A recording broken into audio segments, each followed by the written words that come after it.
Maraba da zuwa tashar Skit TV Interview. Kamar dai kullum ku danna mana subscribe kana ku taba mana ƙararrawa.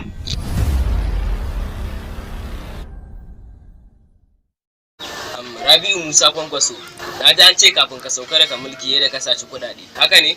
Wannan duk magana ce ta mutane. Kannan na ji an ce ka fito ka yi yawo a Kano, suwa da suwa ka gani. Da na ga 'yan sanda. Ko za ka iya faɗa mana ina suka je? Tsaro sun tafi gidan sarki. Suka tafi gidan sarki, kai baka ji wani ra'ayi a ranka ba? Sai na ce ina ma Sambisa suka tafi. Wai harkar shugabanci da daɗi? Ai harkar shugabanci a arewa. Wa kuma kwayaji ne? Kai kuma wa ya tambaye ka? Ba ka ganin da manya ake magana? Manya? Kuma manyan ma ai ba irin ku bane. Ai ba ni ne babban ba, na zaunan ne babba. Wai magana yake akan shugabannin ƙasa ba sa yaji ne. Ok, to yanzu me ka fi so a rayuwarka? Da dukiyarmu. Kai, ya dukiya ka fi so? Da dukkanin abubuwan da ya kamata. Ni ina can na abin da yake gaba. Mun gode da kallon tashar Skit TV Interview. Ku haɗu da mu a wani bidiyon na gaba. Mun gode.